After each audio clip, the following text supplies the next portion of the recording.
Welcome to Unraveling Midlife. I'm your host, Sarah Spence. Today on Unraveling Midlife, we have a panel discussion, a group of three of us reflecting on that astrological midlife and just life in general over those times. So, for a little bit of background, what's astrological midlife? It's based on Western astrology transits that happen for everyone around the years of the late 30s to mid 40s. And there's a few of them for our age range, and we're all in our, I guess, mid to late 40s. I'll keep saying I'm in my mid 40s for a little while, but I can get away with it still.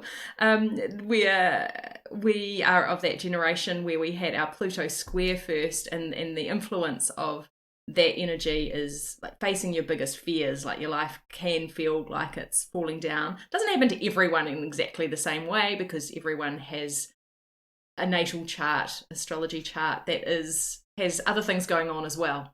So it starts with Pluto, then there's a Neptune transit, which can bring confusion, like what's my spirituality, like what's going on?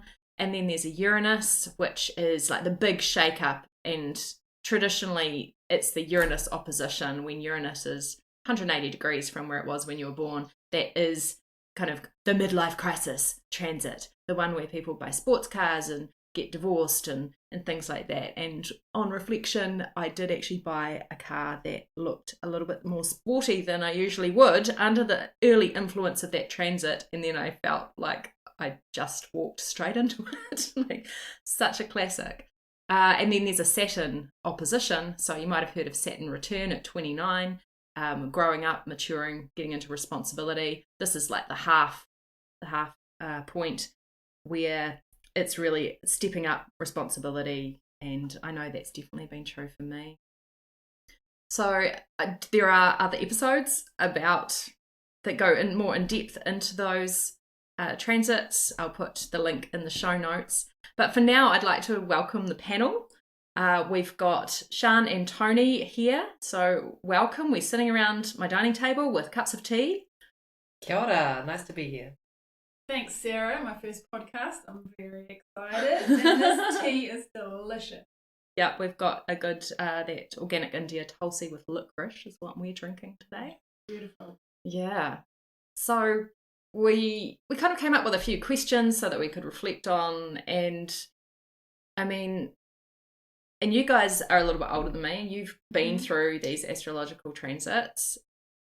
What do you think from that time, especially like early 40s, shaped who you are today? Well, for me, I had the shaping has been around trust and surrender, because there was, now that you've sort of delineated the astrological changes for me, I can sort of have a bit more of a mapping process through what I've been through. And I realized that I had to let go of a lot of expectations around what I was thinking my life, how it would pan out, and how to be of service, but to live my truth. Lots of those big questions really clashed with my day-to-day survival as a mother of three, and paying a mortgage and paying rent or whatever, however it was. So those early years were really caught up in a lot of feeling that I was doing okay being a parent, and which of course is my primary concern as a mother of three. But then, of course, the big question is, and so what are you here for other than being a parent? And so that definitely was a preoccupation, because I felt that time's ticking, and I'm certainly as physically able, but I certainly look different to how I was, and a lot of my cultural cachet has faded over that time. In a patriarchal world. So yeah, there's lots of that transition's really been caught up with a reconciliation of what I need to do for my family, what I need to do for myself, and how in society that can feel okay knowing that the planet is substantially compromised by human endeavors and activity. So it's about letting myself be and trusting that I'm not going to save the planet personally and I'm not going to, but I mean, there are things I can do, but that the weight of all that, the guilt, the frustration, the anger, the grief around how we're living, and being a parent in that space, isn't solely mine, and that if I dwell on it too much, I'd probably just curl up and die. So yeah, there's been a lot of reconciling as in those early years, and so I don't think that's avoidable. I think that's probably true for everyone. So it's just more of my advice would be, how do you trusting your way through that and surrendering to it? Yeah. Big stuff. It really is. Yeah. I mean, as you were talking, I was like, trust and surrender. Isn't that what life's all about? But when you went on and you talked about like that time period specifically, then I could start seeing how it's been like that for me. Even just this year, I'm just at the end of those transits and the tide's going out from them, but it's been 9 years. It really feels like just settling and having a sense of trusting. You're right. It's because it's so tumultuous when you're first navigating those. You say the tide's out, but those waves, they're big, and you go, I'm meant to be, I should be, I could be, why aren't I? And then you get a bit of a reprieve before the next wave, but they don't really stop, and it's a painful process, like it's, and also you sort of feel like you're doing it by yourself, which even though everyone's kind of doing it, everyone's so busy in survival and parenting and or not parenting, and then like everyone else is busy parenting. Parenting, working. Yeah. And it's those pauses that one big wave comes and you're like, almost got, there comes another wave. Yeah, the pause is almost worse. Yeah. And you're like, okay. Because you've got time to think about it. Damn it. A couple of years ago, I mapped out the big astrology transits for myself for the next 10 years or so. And a lot of them were focused around last year, the year before, this year. And then there's bits of reprieves. And then they just like come again. I don't know, in 10 years' time, I've got 3 humongous Pluto transits that will go for 15 years. Like, wow. And does that give you a sense of ease knowing that that's coming? Well, it just kind of makes me think, I'm pretty much always going to have a Pluto transit of some sort because of how my chart, I think, and it's a generational thing. Pluto's a slow moving planet. There's always going to be stuff hitting Pluto, it's just life. Life's probably never going to be how I thought it should be when I was 9, right? That's it. That's what we're reconciling. It's like, I mean, just like we thought $1 million house when we were kids had a helipad and a swimming pool. Now it's just a shitty little. It's got a roof and guttering. That's right. 3-bedroom, stock standard X kind of state house. So yes, I think that, and actually those fantasies are a lot of what that reconciliation's about, and so our perceived expectations about what we thought our futures were going to be, when I grew up and going to be, and then you're like, am I actually grown up yet? Am I even anywhere near growing up? Oh my God, people look at me like I'm a grown up. And I'm still, I can so relate to that. All I knew when I was growing up, that I knew, in the 80s, and there were like 2 people in my class who had a computer at home. When I grow up, I'm going to work with computers. Everyone freaking works with computers these days. Yeah, true. Yeah, that's right. Yeah. So you were right. I was right. Yeah, on a computer. Yeah. What shaped you from your early 40s, Toni? Well, listening to you talk, Sian, and feeling into what shaped my early 40s, I feel like I was living on a carpet of dreams and suddenly it got whipped out from underneath. And at 38, it all started happening. And then for about 5 years, it was trying to come to terms with the dreams that I had and the plans that I had. And so the trust and the surrender to, wait a minute, almost like the reality of, is this reality? Is this actual reality? Yeah, and then now it's kind of sitting in, there was so much disbelief that I had to go through in those early years. So yeah, it was at 38, my partner passed. And so all those, when you're in a long-term relationship and we had a child, all those things that you think, you're going to go do this, you're going to go do that, this is going to happen. And suddenly it was all whisked away, and the aftermath almost worse than the actual event. So it's been, what am I now? I'm 47 next month. So there was many years of just moving, through the utter disbelief, and then figuring out where I was going to land. And those waves, they hit and they wash over, and you get up and they come back again, and bloody dumpers. Yeah. But also in that, there has been so many lessons and so much joy, and to be able to see the beauty in all those really, really dark times in my life also has given me the ability to see the beauty in friends' moments in dark life, because there is always those things underneath. It's just, absolutely beautiful. I like to totally that, because I think there's nothing like getting older and living through stuff to help you understand that you can get through stuff. And I shared in your grief at that time, being a friend in that space, and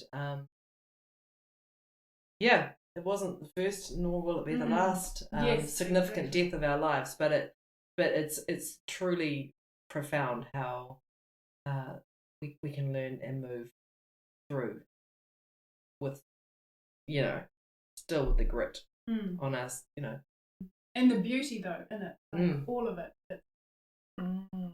Birth, death, like the experience of, how old was I when I was 35. And that was so beautiful. And then experience the death of loved ones is as beautiful as that, in so many different ways. And the growth and the places you go to inside of yourself that you would have never ever had a chance to go to before is a real blessing. Not easy, but an absolute blessing. And then to be able to witness other people when they're sitting is like a double rainbow of beauty. I think that when you've been through something so significant, to be able to then guide in a way others, and I guess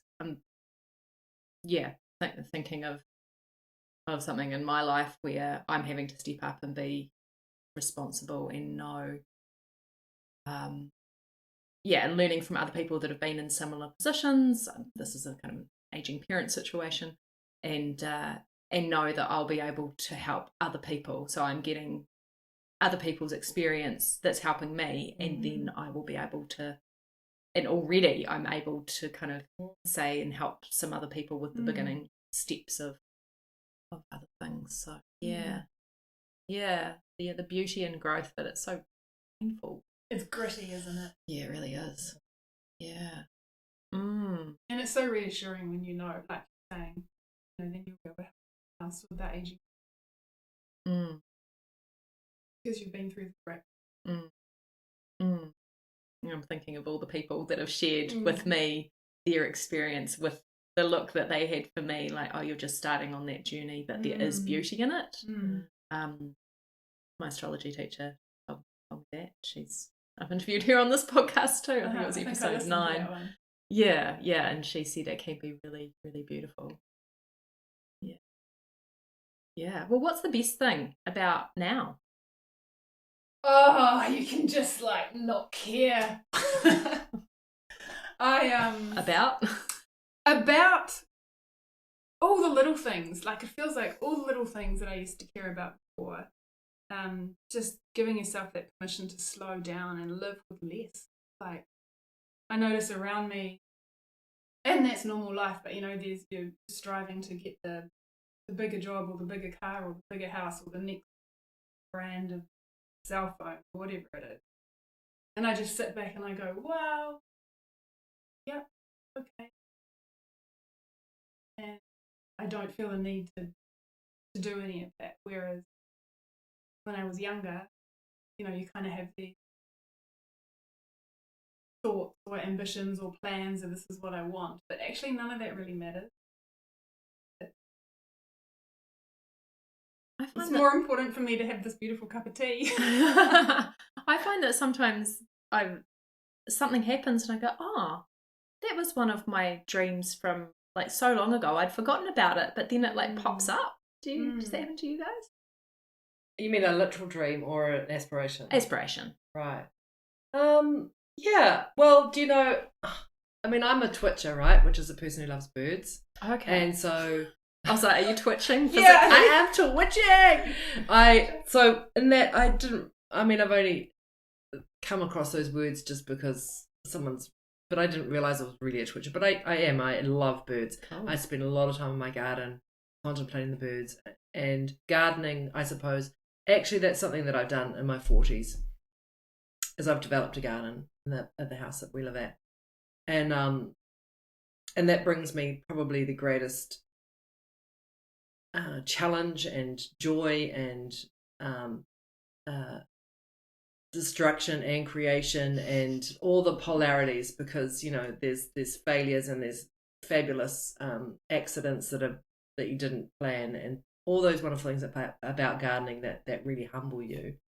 And bird watching is similar in that there's such a vitality in wild birds that they're sort of, I hate to say, the canaries in the mine shaft, but having a healthy bird life around you is an instantly a connection to Papatūānuku, to nature, and I really rely on that for being in the moment and just having a check-in with being an animal, and in my contrived space that is my garden. Some parts of it are wild.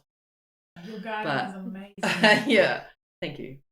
And I do love it. But I think the thing is, what I'm enjoying the most about this age time is just being so surrendered to the trust that it's really grounding, because I spent so much time in the past with expectations and ideas around what it was going to be like, and controlling it and planning it, and I mean, to a certain extent, we're human animals living in a very contrived world where we do, to get stuff done, we have to do some steps towards whatever. But ultimately, that's why I suppose I like being in my garden, because I can just be the human animal, and I'm just in that space, and I could stare for ages into a tree, into it, and I feel that's a huge privilege, but I don't take it for granted. And I'm very aware that I have come to that space where that time is really precious, and I never feel like it's wasted. Yeah, never. I never begrudge it. Yeah. So that's one of the best. Staring into space and realizing that it's okay. For those to daydream. For those listening to the podcast, Sian has the most incredible pond that she has created over the last 3 years. No, it's longer. It's longer than that. It's about 4 or 5 years now. And she's just done a grand extension. How many meters would it be now? The West Wing. It's amazing. So yes, that's the other thing that brings me great joy, because I love lugging stuff around. I'm such an outdoor bod, and I love lifting stuff. Give me a rock. I'm really happy trying to maneuver a big rock. That just gives me so much joy. I don't know why I've got an inside job. I should just be a labourer. You are at home. Yeah, that's true. Garden. That's true. Yeah. True job. Yeah. That you're not caring, hey. It's such a blessing. I know. Or not feel guilting for it. That's guiltless kind of being. Yeah. Yeah, I feel like something's shifted for me recently around that. I do, because my inside job tends to be in the business world of some sort, and so it really depends on my workplace how I feel in a way. Like if I'm in a workplace that's really corporate and there's like me and one other person in this building of 200 that doesn't dye their hair and actually has some silvers coming through. Yeah, get manicures and all that there's stuff. that kind of thing. But yeah, I do tend to prefer the workplaces where it's okay to wear flat shoes and some people dye their hair and some people don't, and that whole kind of, I remember sitting back, and it was a corporate, but it was kind of a very grounded corporate, and I was about 37 and I overheard someone say, oh well, of course as soon as women hit 40 they become invisible, and I went, what? She said, oh yeah, didn't you know? I was like, no.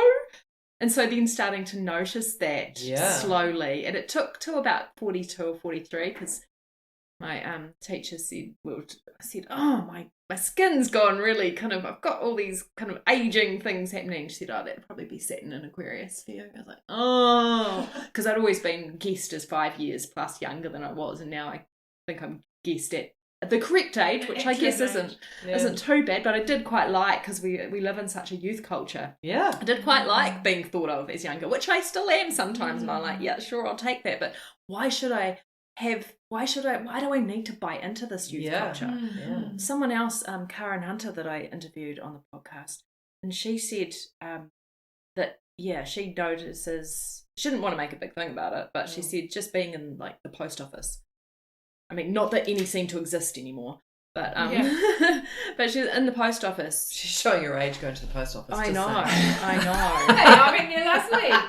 Well, the one that's closest to where I am, that doesn't exist anymore. Yeah, I went to the first one and the second one are both closed. I had to go find the third one. Yeah.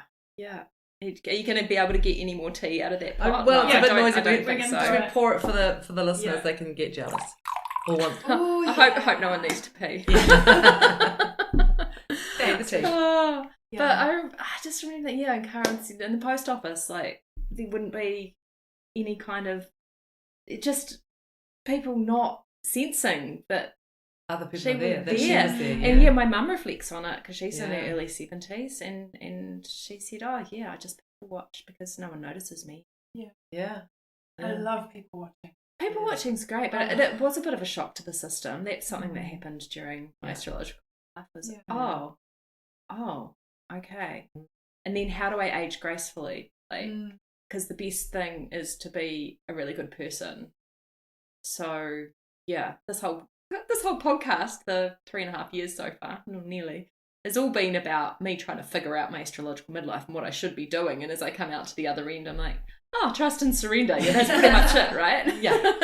Yeah, crucial. And accept that those, you will also value yourself differently, though the value for you in society has altered. You will also, your values will alter, so that, I mean, we're all gorgeous 20, 30-year-olds once, and great, that can stay back there. I feel so much more liberated now, not having to attain a standard that was, or think about it.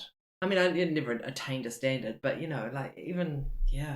a lot to buy into. Or even at 30, it was like, oh, I feel like I'm too fat, Yeah, I know, all that stuff is really not important. Yeah. Really just healthy. It's good. Yeah. Still been able to get out and put the socks on without, falling over. Walk to the toilet in the dark without banging into the wall like I did the other night. My bedroom's got eaves. You're not banging your head really hard on like the corner of like an eave. When it's a pointy roof. Yeah, you need little glow in the dark stickers on your eaves. Oh, I did think about that at one point, but I didn't follow through. There's lots of things I think about and don't follow through. Put Pluto up there, really slowly moving through that astrological sort of, whatever's happening for you at the time. Actually, right next to the dining table, I do have a mandala artwork. I was just looking at that. Has little magnets of all the planetary symbols, and so the moon just changed signs last night. So I moved it That is over. so very cool Yeah. and so beautifully done. Yeah. So you could have it that it's your chart, couldn't you? But no, it's a moving chart of what's actually happening right now. I use it as a moving chart because so I know what my happening chart in Libra. is. Wow. I know what my chart is, and I know where my There's ascendant lots opposite is, Libra. and so I can kind of, Was that hand done? Yeah. Wow, that's amazing. The shout out to Mariana Mello Art. Yep. Beautiful. Yep, she's got some beautiful stuff. Might have to put a photo of that. On the Yeah, I podcast. think so. I can do that. Yeah.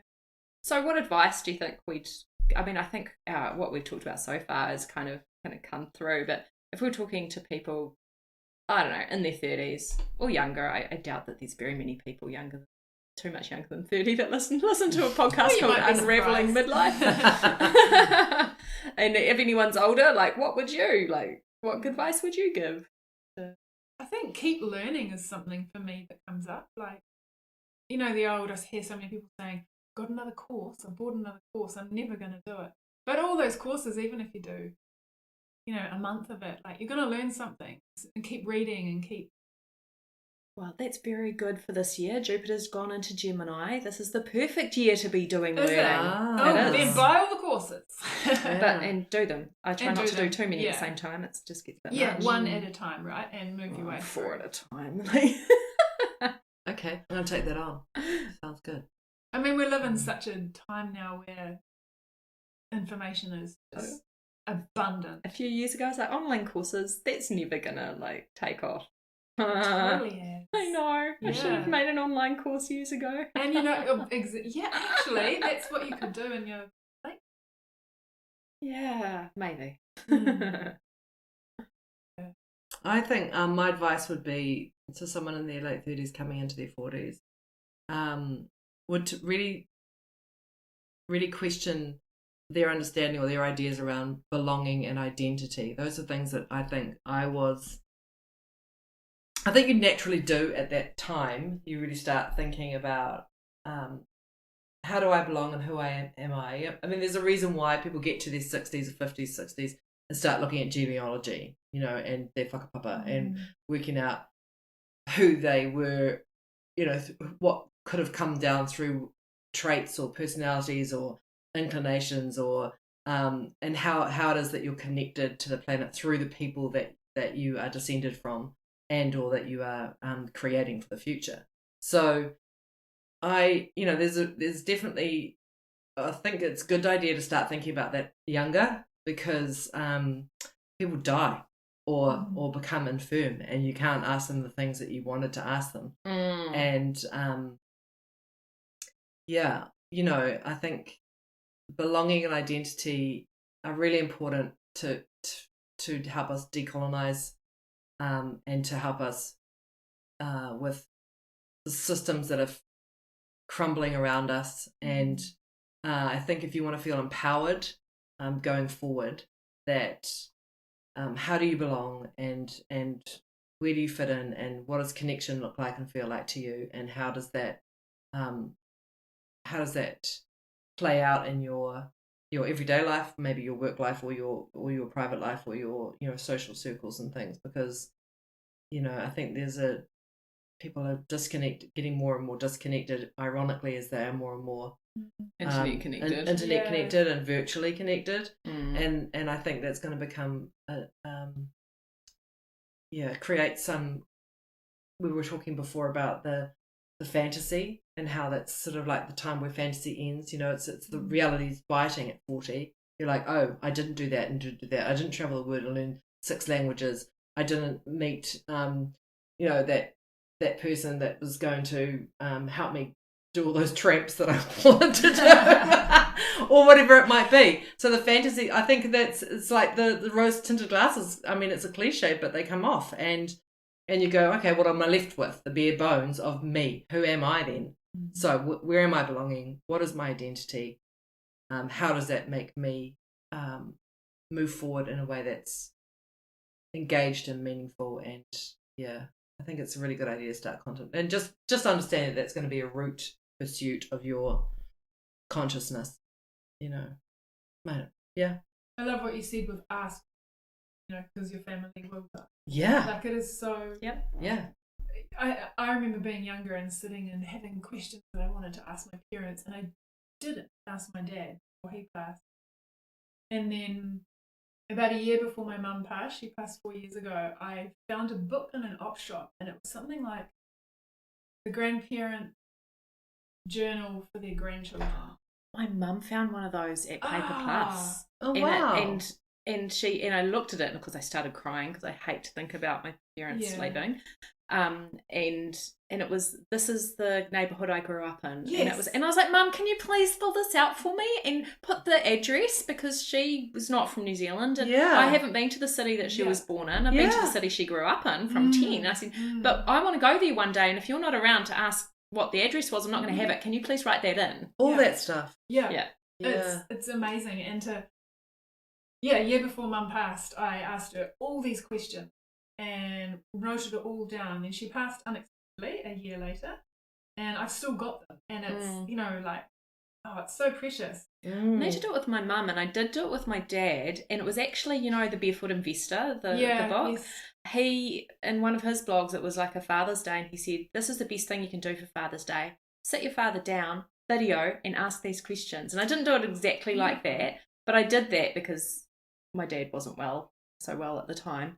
And he was so funny, kind of put on his performing persona. He's quite a Leo, lots of Leo planets. But I don't know if Mum would do it, but I could ask her, because it was really, really neat idea. Like, get the videos. We've got that option. You've got now. the technology. Yeah. So my father died before really those options. Cell phones were so easily to record people. And to this day, that would be the greatest joy would be for my brother and sister and I to hear his voice. He had the most extraordinary voice. My grandmother, and she passed like 15 years ago, but let's say this was 20 years ago, she had a cassette tape somehow. Wow. That had her father's voice on it. Wow. I'd never met him. How cool. Your grandmother's father's voice. So my great grandfather's voice was on here, and I don't really remember what his voice was like, but I remember the look on her face and the way she said, "Oh, that was my father," which I also thought was quite interesting, because he didn't talk to her 2 years when she eloped with someone from a different religion, and didn't talk to my dad till he was 18 months old. Wow. In a small town. Yeah. Wow. Awkward. But she clearly forgiven him. Wow. God. Yeah. Yeah, forgiveness, that's another thing. Actually, that's something that I thought of today when I knew I was coming here to talk, was forgiving myself for those things that I didn't do. No regret. I mean, regrets, whatever. I think there's got to be a lot of forgiving. And for me, it's for myself. It's the stupid things I did in my 20s.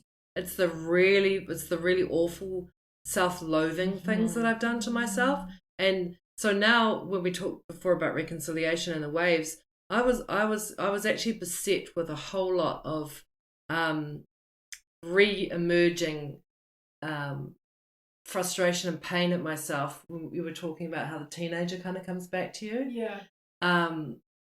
Your teenager kind of does come back to you, and I was thinking of all the drugs I did, and all and the dangerous drinking, and the putting myself in stupid places where I could have. We've talked about this a lot. Yeah, we have. About the things that could have happened. Luckily, lots of things didn't happen. Some people aren't so lucky, and that's luck schmuck. Actually, I still have to forgive myself for treating myself like that, for putting myself in those situations, and saying, there was a trait of self-loathing that I also have to forgive myself for, and so that's been a huge part of my reconciliation. I keep going back to that word. Oh my god, I sound like a politician, but yeah. Do you feel that's partly our generation? Like now, speaking about emotions and feelings, the way you feel is so much more common and almost allowed. And like when I think of my own child and perhaps other children and other children that I know, it's more common practice. The parenting style shifted. Yeah. That's it. Yeah. And whereas for us, it was lots of closed doors and lots of don't talk about things. So the way we expressed ourselves was to do all those things. Yeah. Take the drug, get drunk, hitchhike around countries by yourself. Yeah. Et cetera, all those things that we've spoken about. Whereas nowadays I know that because of social media, there's a lot of children who are, I'll use the word straight edge, I'm not sure. Yeah. But they don't do that because they No. know that if they try and apply for a job and they've got something on social media where they're at a party drunk, they're not going to be employed. Or they'll be video doing something silly. Therefore, they don't take those risks. Perhaps they take other risks. Interesting thing with generations. I mean, we just wanted to get out of control. Yeah, 100%. And they want to maintain control. Yeah. So yeah, it's a fascinating switch, but it's I mean it's definitely been a weird one parenting through it. I can't imagine. So my kids are pretty straight, and that's awesome. But I so wasn't, and I'm really glad they are who they are because they don't want to hurt themselves. I didn't at the time think that I was hurting myself. I just thought I was, not at all. Great parenting, but maybe apparently we're doing all right, Tones. Yes, We're doing all right. But I guess also from the astrological point of view, Chiron's the wounded healer. It's the asteroid. It was it found 1977 or so? That's when I was born. Exactly, right? So there's these generations of where we've got our wounds. Yeah, right. Yeah, because Chiron, so did lots of years of classics, right? So Chiron is the man who you pay to carry you across the river Styx to go into Hades. Yeah. Oh, click, click, click. I know about the river Styx in a different way, and I didn't know that it was He's Chiron. the ferryman. Yeah, he's the ferryman. Oh, so it makes sense. Yeah, to go into Hades, you have to pay him across his palm with silver, or Dumla from Dumla. I don't know. Some podcast someone will ring in and say she got it wrong. Google, everyone. Yeah. What do you pay Chiron? Your life, probably. Well, that's the thing. We've all got a Chiron in our chart, so I know that we know is because I've done this time next year. I hopefully will have my diploma through Astrovision. But in the first level, someone was talking about their kids, and the teacher said, "Everyone has a Chiron. You can't save your children from having their Chiron placement because everyone has it." Yeah. Yeah. And it tends to be generational, but as to which house it is, kind of is how it comes out more for you. So yeah, if I feel bad, I'll eat. We've all got our thing. But I feel like I've surrendered and trusted and feeling my feelings that I'm not doing that anymore. It's such freedom. Really cool. Yeah. The good things about getting older. Yeah. I can deal with my own shit now. I can have a healthy way of processing these feelings. Well, a conscious way. Specific meditation, sound meditation practice. Uchara has been doing really well. Yeah. It's 2 years next week. Daily practice. That's amazing. A few Good of us on you. Well done. all started together. Good. Yeah. I dropped the boat on. We do what we can do. Forgiveness, right? Yeah, exactly. Trust, surrender. Yeah. Wow. Well, this has been a juicy conversation. Pretty juicy. Yeah. Any last thoughts? And timely too. Yeah, very timely, right? Yeah, I think I was thinking about a sense of responsibility was a really big word for me right back in my early 40s, and what that meant was to owning my own shit and not trying not to, as a parent, mean that my wounds were passed on to my children, but also not blaming and shaming places or people that might have participated in traumatic events in my past. So, a lot of that forgiveness comes into that, and I think I'm responsibility's moved into more of a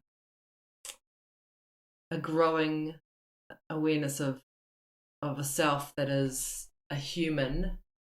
I used to really love that catchphrase that I'm a spiritual being on a human journey, but I've actually swung right round to being I'm a human on a human journey. I'm an animal, and I'm,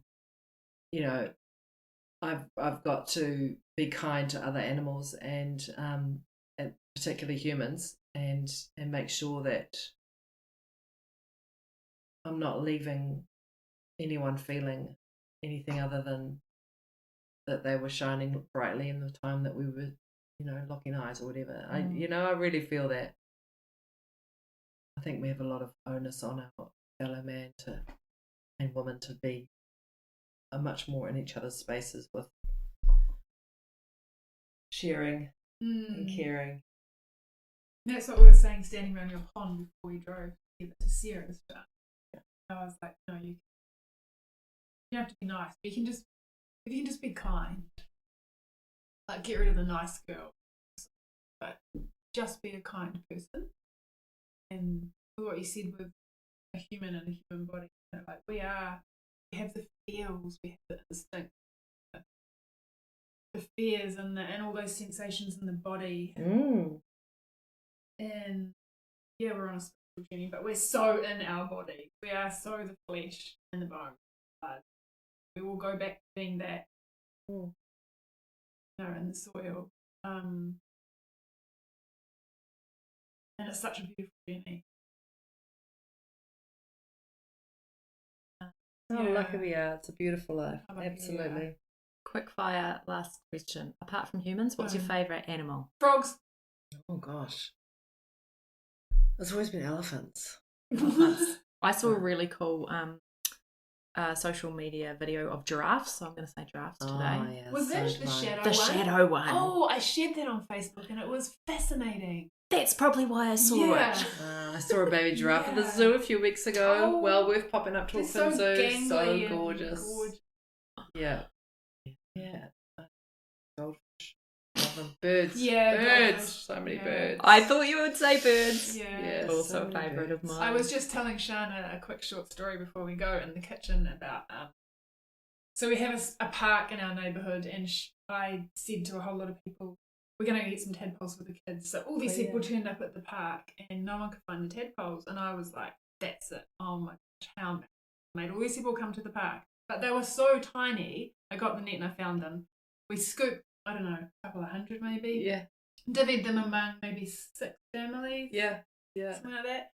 And, you know, we're all telling our stories and we see each other about our tadpoles turning to frogs. And so it's an obsession. We had about 30 and we at my house, and we're going to release them in Sian's pond. And I was standing by the pond going, well, do you think there's any here? Like, I think they're hibernating. And Sian's been renovating this section, and I was really careful, and I was like, well, maybe the bird. And then I told her that we had my daughter saved up and she got herself this amazing Exoterra. It's like a terrarium specifically built for frogs and lizards. Just gorgeous. Terrarium. I've never heard that word before, but I get it. Like a living, you know, ecosystem in a glass. She loves her animals. She does. She does. So we had these 6 frogs and 1 tadpole, and then the other day I was like, "Can I only count 2, babe?" And she's like, "Yeah." I'm like, "What happened?" She's like, "I don't know." And I figured out the largest frog, which is growing at a rate way quicker than the others, has eaten them, and he ate the tadpole that we had. And I was telling Shana a story when I was a child. Frogs are carnivorous. They are. And I remember as a kid, my largest frog eating the smallest, and it was screaming, and it was like, well, honestly, it's fascinating because you don't think that, right? But that's why I love frogs, because they're brutal and they're beautiful. And so is life. And so is life. So is life. Yep. Unraveling Midlife is brought to you from Aotearoa, New Zealand by www.sarahmarlowspence.com. Theme music is by Sarah Marlow Spence and Saraswati Marie Willis, and art by Samantha Hepburn.